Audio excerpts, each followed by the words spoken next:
ನಮಸ್ಕಾರ, welcome to Basayya YouTube channel. ನಾನು ನಿಮ್ಮ ಶಿವ ಬಸಯ್ಯ. ಇವತ್ತಿನ ಒಂದು ಕ್ಲಾಸಲ್ಲಿ ನಾವು ಅರ್ಥಶಾಸ್ತ್ರದ ಒಂದು ಇಂಪಾರ್ಟೆಂಟ್ ಎಕ್ಸಾಮಿಗೆ ಬೀಳ್ತಕ್ಕಂಥ ಕ್ವಶನ್ಸ್ಗಳ ಬಗ್ಗೆ ಡಿಸ್ಕಷನ್ ಮಾಡಲಿದ್ದೇನೆ. ಬನ್ನಿ ನೋಡ್ಕೊಂಬರೋಣ. 2 ಮಾರ್ಕ್ಸ್, 5 ಮಾರ್ಕ್ಸ್ ಮತ್ತು 10 ಮಾರ್ಕ್ಸ್ ಕ್ವಶನ್ಸ್ಗಳನ್ನು ಹೇಳ್ತಾ ಹೋಗ್ತೀನಿ ನೋಡಿ.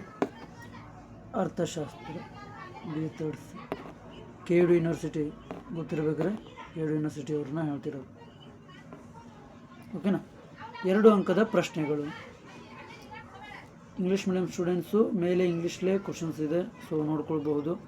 ಹೌದ್ರಿ, ನಾನು ಕನ್ನಡದಲ್ಲಿ ಹೇಳ್ತಾ ಹೋಗಿರ್ತೀನಿ. ಓಕೆನಾ? You can read.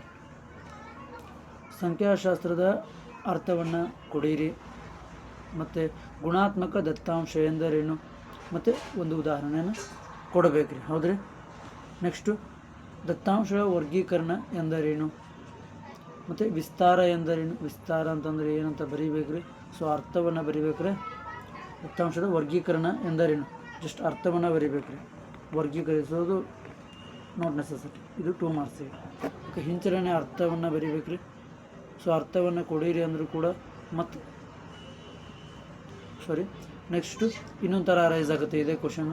So next ಹೇಳ್ತಾ ಹೋಗ್ತೀನಿ ನೋಡಿ. ಹಾಗೆ ನೆಕ್ಸ್ಟ್ ಕ್ವಶನ್ ಬಂದ್ಬಿಟ್ಟು ನೋಡಿ, ಸಮಯ ಶ್ರೇಣಿಯ ಒಳಗೊಳ್ಳುವ ಅಂಶಗಳನ್ನು ಬರೆಯಿರಿ. ಸೊ ನನ್ನ ಪ್ರೀವಿಯಸ್ ಕ್ವಶನ್ ಪೇಪರ್ಸಲ್ಲಿ ತೊಗೊಂಡಿರ್ತಕ್ಕಂಥ ಕ್ವಶನ್ಸ್ಗಳಿವು. ಸೊ ಇವತ್ತಿನ ಕ್ಲಾಸಲ್ಲಿ ಡಿಸ್ಕಷನ್ ಮಾಡ್ತಾ ಹೋಗ್ತಿದ್ದೀನಿ. ಬಟ್ ಆನ್ಸರ್ಗಳನ್ನ ನಾನು ಇವಾಗ ಆಲ್ರೆಡಿ ಸೆಂಡ್ ಮಾಡಿದ್ದೀನಿ. ಸೊ ನೀವು ನನ್ನ ಒಂದು ಡಿಸ್ಕ್ರಿಪ್ಷನ್ ಬಾಕ್ಸಲ್ಲಿ ಲಿಂಕ್ ಇರುತ್ತೆ, ಸೊ ಹೋಗಿ ನೋಡ್ಕೊಳ್ಳಿ. ನಿಮಗೆ ಬರ್ತಕ್ಕಂಥ 2 marks answers, 5 marks questions answers ಮತ್ತು 10 ಮಾರ್ಕ್ಸ್ ಕ್ವಶನ್ ಆನ್ಸರ್ಸ್ ಕೂಡ ಇವಾಗ ಆಲ್ರೆಡಿ ಅಪ್ಲೋಡ್ ಮಾಡಿದ್ದೀನಿ. ಹೌದ್ರಿ. ಸೊ ಅದೇ ಸ್ಟಿಲ್ ಯಾರು ನನ್ನ ಒಂದು ವೀಡಿಯೋಸ್ಗಳನ್ನು ನೋಡಿಲ್ಲ, ಸೊ ಆ ಪ್ರೀವಿಯಸ್ ವೀಡಿಯೋಸ್ ನೋಡ್ಕೊಂಡು ಬನ್ನಿ, ನಿಮಗೆ ಆನ್ಸರ್ ಸಿಕ್ಬಿಡುತ್ತೆ. ಓಕೆನಾ? ಹಾಗೆ ಸಮಯ ಶ್ರೇಣಿಯ ಒಳಗೊಳ್ಳುವ ಅಂಶಗಳು. ಅಂಶಗಳು ಅಂದರೆ ಘಟಕಗಳು ಅಂದರೆ 2 ಒಂದೇ. ಹೌದ್ರಿ. ಸೊ ನಂತರ ಪ್ರಾಥಮಿಕ ದತ್ತಾಂಶ ಎಂದರೇನು. ಪ್ರಾಥಮಿಕ ದತ್ತಾಂಶ ಎಂದರೇನು. ಅದೇ ರೀತಿ ದತ್ತಾಂಶಗಳ ಕೋಷ್ಟಕೀಕರಣ ಎಂದರೇನು. ದತ್ತಾಂಶ ಪ್ರಾಥಮಿಕ ದತ್ತಾಂಶ ಅಂದರೆ ಏನಂತ ಬರೀಬೇಕು, ಅಥವಾ ದತ್ತಾಂಶಗಳ ಕೋಷ್ಟಕೀಕರಣ ಎಂದರೇನು ಅಂತ. ಸೊ ನಿಮಗೆ ಜಸ್ಟ್ ಇದರಲ್ಲಿ 5 ಬರುತ್ತೆ. ಸೊ 5 ನೀವು ಬರೆದ್ರೆ ಸಾಕು, ನಿಮಗೆ 10 ಮಾರ್ಕ್ಸ್ ಬರುತ್ತೆ. ಹೌದ್ರಿ. ಈ ಕೆಳಗಿನ ಅಂಶಗಳನ್ನು ವಿಸ್ತಾರವನ್ನು ಕಂಡುಹಿಡಿಯಿರಿ. ಸೊ ಈಸಿ ಇದೆ ರೀ ಇದು. ವಿಸ್ತಾರ ಅಂತ ಬಂದಾಗ ನೀವು ಗೊತ್ತಿರಬೇಕ್ರಿ. ಸೊ ಹೈಯೆಸ್ಟ್ ನಂಬರ್ ಯಾವುದಿದೆ, L - S ಮತ್ತು L+S × 100 ಗೊತ್ತಿದೆ ಅಲ್ರಿ. ಸೊ ಗೊತ್ತಿದ್ರೆ, ಯಾರು ಗೊತ್ತಿಲ್ಲ ಹೋಗಿ ನನ್ನ ಯೂಟ್ಯೂಬ್ ಚಾನಲಲ್ಲಿ ವಿಸಿಟ್ ಮಾಡಿ. ಓಕೆನಾ? ನೆಕ್ಸ್ಟ್ 70 - 10 ಈ ಥರ ಮಾಡಬೇಕು. ಹೌದ್ರಿ. ನೆಕ್ಸ್ಟ್ ಬಂದುಬಿಟ್ಟು ಧನಾತ್ಮಕ ಸಹಸಂಬಂಧ ಎಂದರೇನು. ಧನಾತ್ಮಕ ಸಹಸಂಬಂಧ ಎಂದರೇನು. ಹೌದ್ರಿ. ಋಣಾತ್ಮಕ ಸಹಸಂಬಂಧ ಅಂತ ಕೂಡ ಬರುತ್ತೆ, ಮತ್ತು ಧನಾತ್ಮಕ ಸಹಸಂಬಂಧ. ಸೊ ಆಲ್ರೆಡಿ ಅಧ್ಯಯನ ಮಾಡಿದ್ದೀರಾ. ಅದೇ ರೀತಿಯಾಗಿ ಧನಾತ್ಮಕ ಸಹಸಂಬಂಧ ಎಂದರೇನು. ಮತ್ತೇನು ಕೇಳಿದಾನೆ ರೀ, ಹಿಂಚರಣೆಯ ಸಮೀಕರಣ ಎಂದರೇನು. ಆಲ್ರೆಡಿ ಒಂದು ಕ್ವಶನ್ ಬಂದಿತ್ತು ರೀ ಇದು.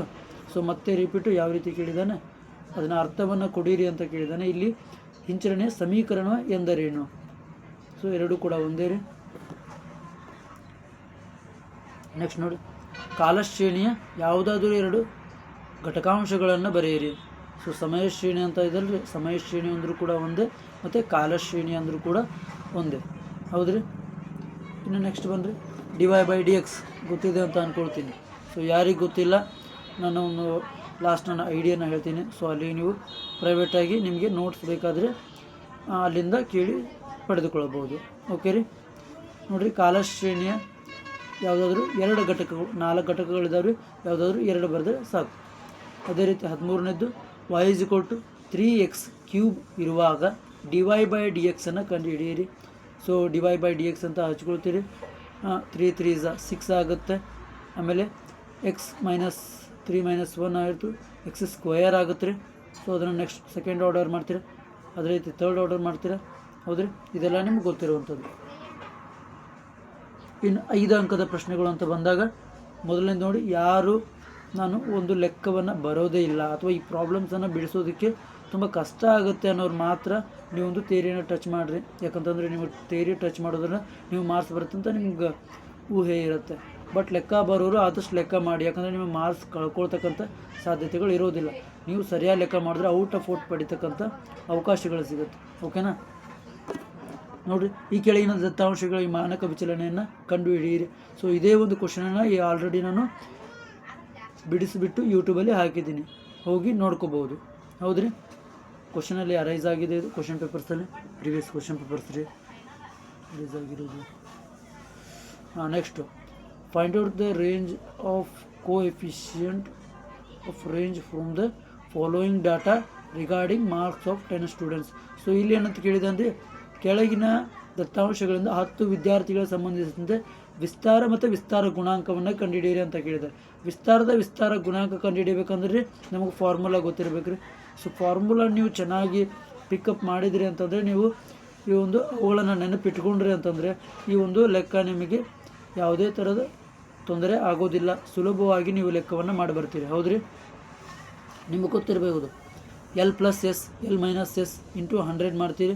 ಸೊ ಅವಾಗ ವಿಸ್ತಾರವನ್ನು ಕಂಡುಹಿಡಿತೀರಿ. ಹೌದ್ರಿ, ಸೊ ವಿಸ್ತಾರವನ್ನು ಕಂಡುಹಿಡಿದು ಏನು ಮಾಡಬೇಕು ರೀ, ವಿಸ್ತಾರವನ್ನು ಕಂಡುಹಿಡಿದು ಎಕ್ಸ್ ಮೀನನ್ನು ಕಂಡುಹಿಡ್ಕೊಳ್ಬೇಕು ರೀ. ಎಕ್ಸ್ ಮೀನನ್ನು divided by Vistara divided by X ಮೀನನ್ನು ಮಾಡಿದ್ರೆ ಇಂಟು 100 ಮಾಡಿದರೆ ನಿಮಗೆ ಈ ಒಂದು ವಿಸ್ತಾರದ ಗುಣಕವನ್ನು ಕಂಡುಹಿಡಿಯೋದಕ್ಕೆ ಬರುತ್ತೆ ರೀ. ನೆಕ್ಸ್ಟ್ ಬಂದುಬಿಟ್ಟು ಏನಿದೆ, ಕೆಳಗಿನ ದತ್ತಾಂಶಗಳಿಗೆ ಕಾರ್ಲ್ ಪಿಯರ್ಸನ್ ರವರ ಸಹಸಂಬಂಧ ಗುಣಾಂಕವನ್ನು ಕಂಡುಹಿಡಿಯಿರಿ. ಸೊ ಸಹಸಂಬಂಧ ಗುಣಾಂಕ ಅಂದಾಗ ಪಟ್ನ ನಿಮ್ಮ ತಲೆಯಲ್ಲಿ ಬರಬೇಕಾಗಿರೋದೇನು ರೀ, ಫಾರ್ಮುಲಾ ನೆನಪಿಟ್ಕೊಳ್ಬೇಕು ರೀ. ಯಾಕಂದರೆ ಕೋಷ್ಟಕ ನೆನಪಿಟ್ಕೊಳ್ಳೋದಕ್ಕೆ ಎಲ್ಲ ಕೋಷ್ಟಕ ನೆನಪಿಟ್ಕೊಳ್ತೀರಾ ಆಗೋದಿಲ್ಲ. ಯಾಕಂತಂದರೆ ನೋಡಿ, ಸಮಯ ಶ್ರೇಣಿ ಕೋಷ್ಟಕ ಬಂದುಬಿಟ್ಟು, ಹಿಂಚಲನೆಯ ಸಮೀಕರಣದ ಕೋಷ್ಟಕ ಬಂದುಬಿಟ್ಟು, ಆಮೇಲೆ ಅದೇ ಥರ ಮೀನ್ ಮೋಡ್ ಮೀಡಿಯನ್ ಕೋಷ್ಟಕ ಬಂದುಬಿಟ್ಟು, ಅದೇ ರೀತಿಯಾಗಿ ಈ ಕಾರ್ಲ್ ಪಿಯರ್ಸನ್ ಅವರ ಕೋಷ್ಟಕ ಬಂದುಬಿಟ್ಟು. ಸೊ ಎಲ್ಲ ಕೋಷ್ಟಕಗಳನ್ನು ನೆನಪಿಡೋಕ್ಕಾಗತ್ತೆ ಅಂದರೆ ಸೊ ಆಗೋದಿಲ್ಲ. ಬಟ್ ನಾವು ಅವುಗಳ ಒಂದು ಲೆಕ್ಕಗಳ ಫಾರ್ಮುಲಾಗಳನ್ನು ನಾವು ಆರಾಮಾಗಿ ನೆನಪಿಟ್ಕೊಂಡಿರ್ಬೋದು. ಸೂತ್ರಗಳನ್ನು ಬೈಪಟ್ ಹಾಕ್ಕೊಂಡ್ರೆ ಅಥವಾ ಸೂತ್ರಗಳನ್ನು ನೆನಪು ಚೆನ್ನಾಗಿಟ್ಕೊಂಡ್ರೆ ನಾವು ಏನನ್ನು ಕಂಡುಹಿಡಿಯಬೇಕಾದ್ರೆ ನಮ್ಗೆ ಏನು ಬೇಕು. ಸೊ ಕೋಷ್ಟಕದಲ್ಲಿ ನಾವೇನು ಕಂಡುಹಿಡಿಯಬೇಕು ಅಂತಂದರೆ ಫಾರ್ಮುಲಾದಲ್ಲಿ ಏನೇನು ಕೇಳಿದ್ದಾರೆ, ಸೊ ಅದನ್ನು ಸರಿಯಾಗಿ ಕಂಡುಹಿಡ್ಕೊಂಡ್ರೆ ನಮಗೆ ನೆಕ್ಸ್ಟ್ ನೀವು ಕೋಷ್ಟಕ ಬಿಡಿಸ್ತೀರಿ, ಒಂದೊಂದ್ಸಲ ನೀವು ಫಾರ್ಮುಲಾದಲ್ಲಿ ಹೇಗೆ ಅಪ್ಲೈ ಮಾಡಬೇಕು ಅಂತ ಗೊತ್ತಾಗಲ್ಲ. ಸೊ ಅದೇ ರೀತಿಯಾಗಿ ನೀವು ಕೋಷ್ಟಕಕ್ಕೆ ಕಂಡುಹಿಡ್ಕೊಳ್ಳೋಕ್ಕಿಂತ ಮುಂಚೆ ಫಾರ್ಮುಲಾದಲ್ಲಿ ಏನು ನೀವು ಬರೆದಿರ್ತೀರಿ ಅದು ಕೋಷ್ಟಕದಲ್ಲಿ ಸಿಗದೇ ಇರಬಹುದು, ಒಂದು ಯಾವುದೋ ಲೈನ್ ಸಾರಿಸಿಬಿಟ್ಟಿರ್ತೀರಿ. ಸೊ ಆ ರೀತಿ ಆಗಬಾರ್ದಂದ್ರೆ ನಾವು ಮೊದಲು ಏನು ಮಾಡಬೇಕು ರೀ, ಕೋಷ್ಟಕವನ್ನು ರಚಿಸ್ಕೊಳ್ಳೋಕ್ಕಿಂತ ಮೊದಲು ನಾವು ಆ ಒಂದು ಫಾರ್ಮುಲಾನ ಬರ್ಕೊಳ್ಬೇಕು ರೀ. ಆ ಫಾರ್ಮುಲಾ ಬರ್ಕೊಂಡಾಗ ನಿಮಗೆ ಕೋಷ್ಟಕ ರಚಿಸೋಕ್ಕೆ ಈಸಿ ಆಗಿಬಿಡುತ್ತೆ. ಇಲ್ಲಿ ಏನಿದೆ ರೀ, ಇದು ಒಂದು ಕಾರ್ಪಿಯರ್ ಸಹಸಂಬಂಧ ಅಂತ ಬಂದಾಗ ಇಲ್ಲೇನು ಕಂಡುಹಿಡ್ಕೊಳ್ತೀರಿ, dx dy ಆಮೇಲೆ dx² dy² dx dy ಇಷ್ಟು ನೆನ್ಪಿಟ್ಕೊಳಕ್ಕೆ ಬರುತ್ತೇನೆ ರೀ.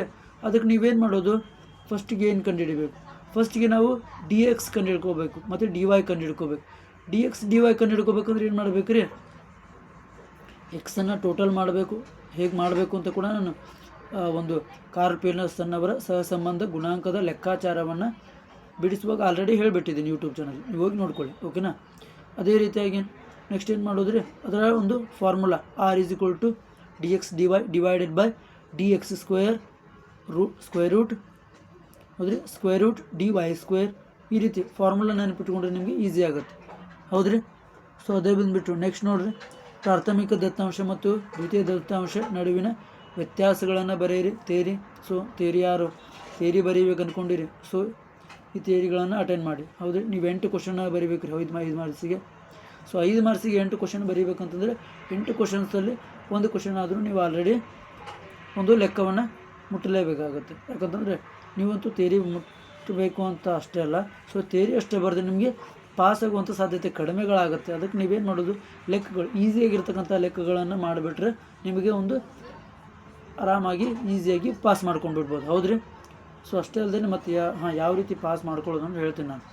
ಏನಪ್ಪ ಅಂದರೆ ನೆಕ್ಸ್ಟ್ ಕ್ವಶನ್ ನೋಡಿ, ಕೆಳಗಿನ ದತ್ತಾಂಶಗಳಿಗೆ ವಿಸ್ತಾರ ಮತ್ತು ವಿಸ್ತಾರದ ಗುಣಕವನ್ನು ಕಂಡುಹಿಡಿಯಿರಿ. ಸೊ ಇಲ್ಲಿ ಕೂಡ ಏನಿದೆ, ವಿಸ್ತಾರ ಮತ್ತು ವಿಸ್ತಾರದ ಗುಣಾಂಕ ಇದು ರೀತಿ ಯಾವ ರೀತಿ ಮಾಡಬೇಕು ಅನ್ನೋದು ಆಲ್ರೆಡಿ ಹೇಳಾಗಿದೆ. ಹೌದ್ರಿ,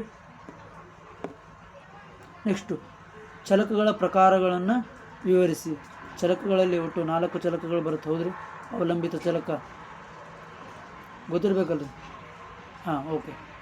ಸೊ 4 ಚಲಕಗಳು ಬರುತ್ತೆ. ಚಲಕಗಳನ್ನು ಪ್ರಕಾರಗಳನ್ನು ವಿವರಿಸಿ. ಹೌದ್ರಿ, ಪ್ರಕಾರಗಳನ್ನು ವಿವರಿಸ್ತಾ ಹೋಗ್ಬೇಕು. ನೆಕ್ಸ್ಟು ಅವಕಲನ ಕ್ರಿಯೆಯ ನಿಯಮಗಳನ್ನು ಸಂಕ್ಷಿಪ್ತವಾಗಿ ವಿವರಿಸಿ. ಸೊ ಇಂಪಾರ್ಟೆಂಟ್ ಆಗಿರ್ತಕ್ಕಂಥ ರೀ, ಸರಿಯಾಗಿ ಓದ್ಕೊಳ್ಳಿ. ಹೌದ್ರಿ, ನೆಕ್ಸ್ಟ್ ಬಂದುಬಿಟ್ಟು ನೋಡಿ 10 ಅಂಕದ ಪ್ರಶ್ನೆಗಳು. ಅಷ್ಟೇ ಅಲ್ಲದೆ ನೀವು 5 ಮಾರ್ಕ್ಸದಲ್ಲಿ ಇನ್ನೂ 2 ಕ್ವಶನನ್ನು, ಒಂದು 3 ಕ್ವಶನನ್ನು ಬೇಕಪ್ಪ ಅಂತಂದರೆ ನೀವು ಲೆಕ್ಕದಲ್ಲೇ ಇಟ್ಕೊಳ್ಬೇಕಂದ್ರೆ ನಿಮಗೇನು ಈಸಿಯಾಗಿ ಬರ್ತಕ್ಕಂಥ ಒಂದು ಖಾಲಿ ಕೋಷ್ಟಕವನ್ನು ತಯಾರಿಸಿ ಅಂತ ಒಂದು ಕೊಡ್ತಾರೆ. ಕೆಳಗಿನ ದತ್ತಾಂಶಗಳನ್ನು ಆಧರಿಸಿ ಒಂದು ಖಾಲಿ ಕೋಷ್ಟಕವನ್ನು ತಯಾರಿಸಿ ಅಂತ ಕೊಡ್ತಾರೆ. ಅಷ್ಟೇ ಅಲ್ಲದೆ ಸರಳಾರಂಭ ರೇಖಾಚಿತ್ರವನ್ನು ಚಿತ್ರಿಸಿ ಅಂತ ಕೊಡ್ತಾರೆ. ಸೊ ಇವೆರಡು ಕ್ವಶನ್ ನಿಮಗೆ ಬರ್ತಕ್ಕಂಥ ಸಾಧ್ಯತೆಗಳು ತುಂಬ ಇವೆ. ಸೊ ಪ್ರೀವಿಯಸ್ ಕ್ವಶನ್ ಪೇಪರ್ ನಾನು ಆಲ್ರೆಡಿ ನೋಡಿದ್ದೀನಿ. ಸೊ ಅದಕ್ಕಾಗಿ ಈಸಿಯಾಗಿ ಇರ್ತಕ್ಕಂಥ ಕ್ವಶನ್ಸ್ಗಳನ್ನು ಮೊದಲು ನಾವು ಬರಿತಾ ಹೋಗ್ಬೇಕು. ಹೌದ್ರಿ. ಇನ್ನು 10 ಮಾರ್ಕ್ಸ್ ಅಂತ ಬಂದಾಗ ನೋಡಿರಿ ಈಸಿಯಾಗಿರ್ತಕ್ಕಂಥ ಕ್ವಶನ್ಸ್ಗಳಿದೆ. ನಾನು ಆಲ್ರೆಡಿ ಮಾಡಿ ಹಾಕ್ಬಿಟ್ಟಿದ್ದೀನಿ ಯೂಟ್ಯೂಬಲ್ಲಿ. ಓಕೆನಾ? ಓಕೆ, ಇವು ಕಾಣ್ತಿದ್ದಾರೆ. Okay, find out the median and mode. ಅದು ಓಕೆನಾ?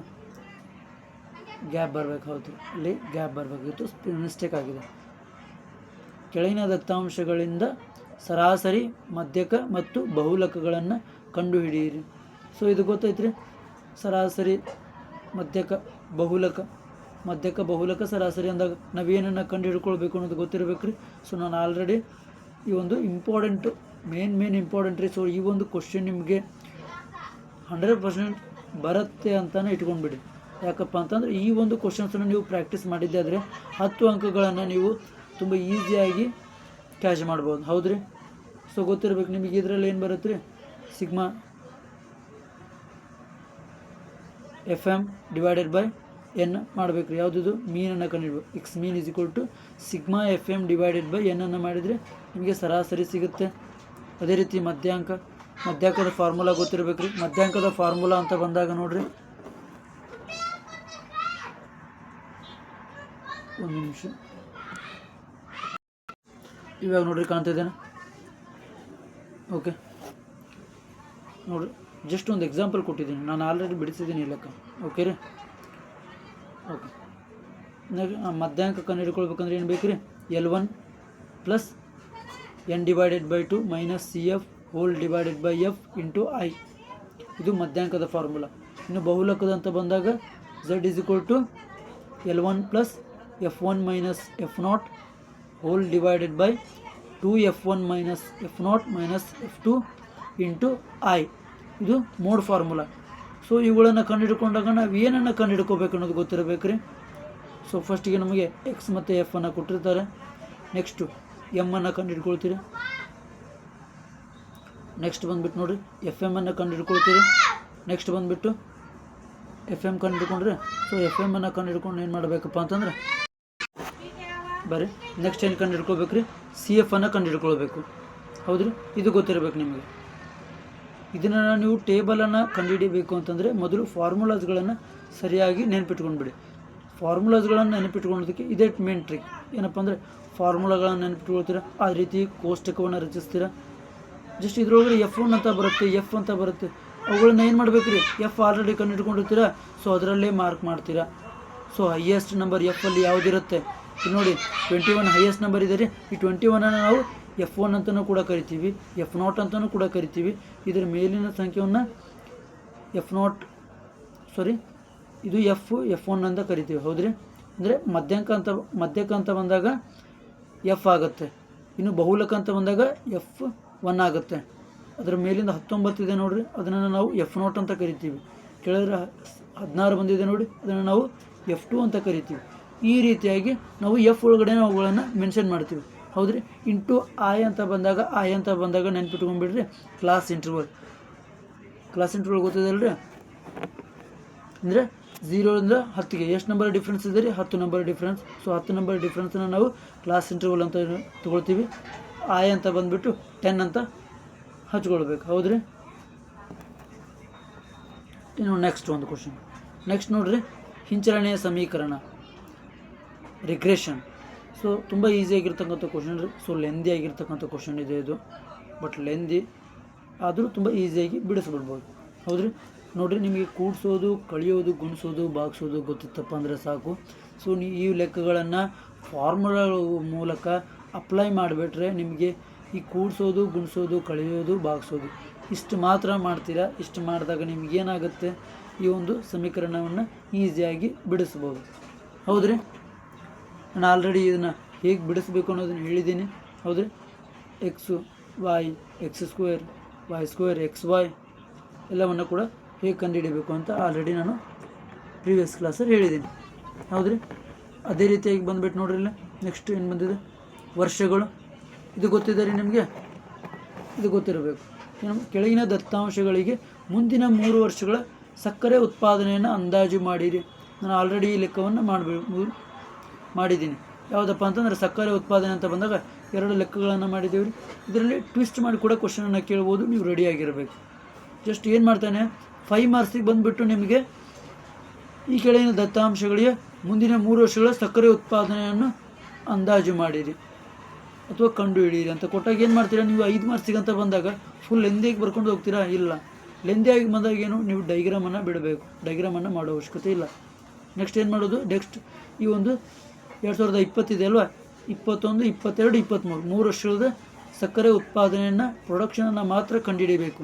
ಕಂಡುಹಿಡಿದು ಬಿಟ್ಟರೆ ನಿಮಗೆ ಜಸ್ಟ್ 5 ಮಾರ್ಕ್ಸ್. ಓಕೆನಾ? ಹಾಂ, a + y = a + bx. Okay, ಹಾಂ, ಅದನ್ನು ಅಪ್ಲೈ ಮಾಡಿದರೆ ಸಾಕು, ನಿಮಗೆ ಸಕ್ಕರೆ ಉತ್ಪಾದನೆ ಸಿಗುತ್ತೆ. ಹೌದ್ರಿ, ಅಲ್ಲಿ ಎ ಬಿ ಕಂಡುಹಿಡ್ಕೊಳ್ಳೋದು ತುಂಬ ಇಂಪಾರ್ಟೆಂಟ್ ಆಗುತ್ತೆ. ಹೌದ್ರಿ, ನೋಡಿ ನೆಕ್ಸ್ಟ್ ಬಂದುಬಿಟ್ಟು ನೋಡಿ, ನೆಕ್ಸ್ಟ್ ಏನಿದೆ, ಇದು ಬೇಡಿಕೆ ಬಿಂಬಕ ಹಾಗೂ ಪೂರೈಕೆ ಬಿಂಬಕ, ಬಿಫೋರ್ ಟ್ಯಾಕ್ಸ್ ಆಫ್ಟರ್ ಟ್ಯಾಕ್ಸ್ ಅಂತ ಆಲ್ರೆಡಿ ಒಂದು ವಿಡಿಯೋನ ನಿಮ್ಗೆ ಅಪ್ಲೋಡ್ ಮಾಡಿದ್ದೆ, ನೋಡಿರಬೇಕು. ಏನಪ್ಪ ಅಂತಂದರೆ before tax, after tax, tax ಹಾಕುವುದಕ್ಕಿಂತ ಮುಂಚೆ ಆ ಒಂದು ಬೆಲೆ ಮತ್ತು ಪ್ರಮಾಣವನ್ನು ಕಂಡುಹಿಡಿತೀವಿ ರೀ. ಆಮೇಲೆ ಬೆಲೆ ನಂತರ, ಅಂದರೆ ತೆರಿಗೆ ಹಾಕಿದ ನಂತರ ಬೆಲೆ ಮತ್ತು ಪ್ರಮಾಣವನ್ನು ಕಂಡುಹಿಡಿಯೋದು. ಹೌದ್ರಿ, so thank you for watching this video. So ಯಾರ್ಯಾರು ಎಕ್ಸಾಮ್ ಬರೀತಿದ್ದೀರಾ ನಿಮಗೆಲ್ಲ ಆಲ್ ದ ಬೆಸ್ಟ್, ಒಳ್ಳೆಯದಾಗಲಿ ಅಂತ ಹಾರೈಸ್ತಾ ನಮ್ಮ ಒಂದು ಕ್ಲಾಸನ್ನು ಮುಕ್ತಾಯಗೊಳಿಸ್ತಾ ಇದ್ದೇನೆ. ಸೊ ನೋಟ್ಸ್, ಈ ಒಂದು ಕ್ವಶನ್ಸ್ಗಳ ಬಗ್ಗೆ ಆಲ್ರೆಡಿ ನಾನು ವಿಡಿಯೋ ಮಾಡಿ ಹಾಕಿದ್ದೀನಿ. ಸೊ ನಿಮಗೆ ವಿಡಿಯೋದಲ್ಲಿ ಏನಾದರೂ ಡೌಟ್ ಬಂದರೆ ಅಥವಾ ನಿಮಗೆ ತಿಳಿಯದೆ ಹೋದರೆ ತತ್ಕ್ಷಣದಲ್ಲಿ ನೀವು ನೋಟ್ಸಿಗಾಗಿ ಈ ಒಂದು ಇಮೇಲ್ ಐ ಡಿ, ಈ ಒಂದು ಇನ್ಸ್ಟಾ ಐ ಡಿಯನ್ನು ನಾನು ಕೆಳಗಡೆ ಮೆನ್ಷನ್ ಮಾಡಿದ್ದೀನಿ. ಓಕೆನಾ? ಸೊ ಅಲ್ಲಿಂದ ನೀವು ನೋಟ್ಸನ್ನು ಪಡ್ಕೊಳ್ಬಹುದು. ಹೌದ್ರಿ, thank you for watching. So ಯಾರ್ಯಾರು ಈ ವಿಡಿಯೋ ಇನ್ನೂ ನೋಡಿಲ್ಲ, ಬೇಗ ನೋಡ್ಕೊಳ್ರಿ. ಸೊ ಯಾವ ಹಿಂದಿನ ವಿಡಿಯೋಗಳನ್ನು ನೋಡಿಲ್ಲ, ಸೊ ಹೋಗಿ ಲೆಕ್ಕಗಳನ್ನು 10 ಮಾರ್ಕ್ಸಿಗೆ ಮತ್ತು 5 ಮಾರ್ಕ್ಸಿಗೆ ಆಲ್ರೆಡಿ ಬಿಡಿಸ್ಬಿಟ್ಟಿದ್ದೀನಿ. ಸೊ ಆ 10 ಮಾರ್ಕ್ಸಿನ ಮತ್ತು 5 ಮಾರ್ಕ್ಸಿನನ್ನು ಇಲ್ಲಿ ನೋಡಿರಿ, ನೀವು 10 ಮಾರ್ಕ್ಸಲ್ಲಿ ಜಸ್ಟ್ 3 ಕ್ವಶನ್ಸ್ಗಳನ್ನು ಪ್ರಿಪೇರ್ ಆದ್ರೆ ಸಾಕ್ರಿ, ನಿಮಗೆ ಲೆಕ್ಕಗಳಲ್ಲಿ 10 ಮಾರ್ಕ್ಸು. ಇದು ಅಂದರೆ 1, 2, 3 ಈಸಿಯಾಗಿರ್ತಕ್ಕಂಥ ಕ್ವಶನ್ಸ್ಗಳು ರೀ. ಈ 3 ಕ್ವಶನ್ಸ್ಗಳನ್ನು ನೀವು ಪ್ರಿಪೇರ್ ಆದರೆ, ಅಥವಾ 3 ಫಾರ್ಮುಲಾಸ್ಗಳನ್ನು, 3 ಕ್ವಶನ್ಸ್ಗಳ ಫಾರ್ಮುಲಾಸ್ಗಳನ್ನು ಇಂಡಿವಿಜುವಲ್ ಆಗಿ ಬರೆದು ಪ್ರಾಕ್ಟೀಸ್ ಮಾಡಿದ್ದೇ ಆದರೆ ನಿಮ್ಗೆ ಇಲ್ಲೇ 30 ಮಾರ್ಕ್ಸ್ ಬಂದುಬಿಡುತ್ತೆ. ಸೊ ನಿಮಗೆ ಪಾಸ್ ಆಗಕ್ಕೆ ಎಷ್ಟು ಬೇಕು ರೀ? 32 ಮಾರ್ಕ್ಸು. 32 ಮಾರ್ಕ್ಸ್ ಎಷ್ಟು ರೀ? ನೀವು ಇಲ್ಲಿ 3 ಲೆಕ್ಕಗಳನ್ನು ಬಿಡಿಸಿದ್ದೀರ ಅಂದರೆ 2 ಮಾರ್ಕ್ಸ್ ರೀ. ನೀವು ಹಿಂಗೆ ಅಂದರೂ ನೀವು 4ರಿಂದ 5 ಮಾರ್ಕ್ಸ್ ತೆಗಿತೀರ. 10 ಮಾರ್ಕ್ಸ್ ಇರೋದು ರೀ. 10 ಮಾರ್ಕ್ಸ್ ಒಂದು 3 ಕ್ವಶನ್ ಆದರೂ ಬರೀತೀರಾ. 3 ಕ್ವಶನನ್ನು ಬರೆದ್ರೆ ಆಲ್ರೆಡಿ ನಿಮ್ಮದು ಪಾಸ್ ಆಯಿತು ಎಕ್ಸಾಮು. ಇದು ಪಾಸ್ ಆಗೋಕ್ಕಲ್ಲ ಎಕ್ಸಾಮ್ ಇರೋದು. ಏನು ಮಾಡಬೇಕು? ಸ್ಕೋರ್ ಮಾಡಬೇಕು ರೀ. ಈ ಒಂದು ಅಪಾರ್ಚುನಿಟಿಯನ್ನು ಯೂಸ್ ಮಾಡ್ಕೋಬೇಕು ರೀ. ಯಾಕಂದರೆ ಲೆಕ್ಕ ಅಂತ ಬಂದಾಗ ಕಟ್ ಮಾಡೋಕ್ಕೆ ಬರೋದಿಲ್ಲ. ಸೊ ನೀವು ಒಂದು ವೇಳೆ ಸರಿಯಾಗಿ ನೀಟಾಗಿ ಬರೆದಿದ್ದೀರಪ್ಪ ಅಂತಂದರೆ, ನೀವು ಪ್ರಾಕ್ಟೀಸ್ ಮಾಡಿದ್ದೇ ಆದರೆ ಅಂಥ ಬರೀ ಏನು ಕ್ವಶನ್ಸ್ಗಳಿಲ್ಲ. ಸೊ ಈಸಿಯಾಗಿ ಸಿಂಪ್ಲಿಫೈ ಮಾಡ್ತಾ ಹೋಗಿ. ಥಿಯರಿಗೆ ನಿಮಗೆ ಫುಲ್ ಮಾರ್ಕ್ಸ್ ಬರದೇ ಇರ್ಬೋದು. ಸೊ ಒಂದು ವೇಳೆ ಲೆಕ್ಕ ನಿಮಗೆ ತಿಳಿಯದೆ ಹೋದರೆ ಅಥವಾ ನೆನಪಿಗೆ ಬರೋದಿಲ್ಲ, ಓದಿರ್ತೀರ ನೆನಪಿಗೆ ಬರೋದಿಲ್ಲ, ಅಥವಾ ಫಾರ್ಮುಲಾ ನೆನಪಾರ್ತೀರ, ಆ ಟೈಮಲ್ಲಿ ಹಾಗೆ ಬಿಟ್ಟು ಬರೋಕ್ಕೆ ಹೋಗಬೇಡಿ. ಸೊ ಏನು ಮಾಡ್ತೀರಾ, ಥಿಯರಿನ ಅದು ಟಚ್ ಮಾಡಿ ನಿಮಗೆ ಎಷ್ಟು ಬರುತ್ತೋ ಅಷ್ಟು ಬರೆದು ಬನ್ನಿ. ಸೊ 8 ಕ್ವಶನ್ ಒಳಗಡೆ, ಅಥವಾ ನೀವು 8 ಕ್ವಶನ್ಸನ್ನು ಅಟೆಂಪ್ಟ್ ಮಾಡಬೇಕು ರೀ. ಅದ್ರ ಒಳಗಡೆ ಏನಾದರೂ ಇತ್ತಂದರೆ ಏನಾಗುತ್ತೆ, ನಿಮಗೆ ಮಾರ್ಕ್ಸ್ ಒಂದು ದೊರೀತಕ್ಕಂಥ ಸಾಧ್ಯತೆಗಳು ಇರುತ್ತೆ. ಹೌದ್ರಿ, 5 ಮಾರ್ಕ್ಸಿನಂತೂ ಆಲ್ರೆಡಿ ಕ್ವಶನ್ಸ್ಗಳನ್ನು ಹೇಳಿದ್ದೀನಿ. ಸೊ ಕಾರ್ಲ್ ಪಿಯರ್ಸನ್ 5 ಮಾರ್ಕ್ಸಿಗೆ ಕೊಡ್ಬೋದು ರೀ, ಅದು ಬಿಟ್ಟು 10 ಮಾರ್ಕ್ಸಿಗೆ ಕೂಡ ಕೊಡಬಹುದು. ಪ್ರೀವಿಯಸ್ ಕ್ವಶನ್ ಪೇಪರಲ್ಲಿ ನೋಡಿದಾಗ 5 ಮಾರ್ಕ್ಸಿಗಿದೆ. ಸೊ ಅದನ್ನು 5 ಮಾರ್ಕ್ಸಿಗೆ ಅಂತ ಕನ್ಸಿಡರ್ ಮಾಡ್ಕೊಂಡ್ಬಿಟ್ಟು ನೀವು ಸೊ ಒಂದು ಸರಿಯಾಗಿ ಓದ್ತಿರೋಂಥ ಓದ್ಬೇಕು ರೀ. ಹೌದ್ರಿ, ನಾನು ಭಾವಿಸ್ತೀನಿ ಸರಿಯಾಗಿ ಓದ್ತೀರಂತ. So wish you all the best.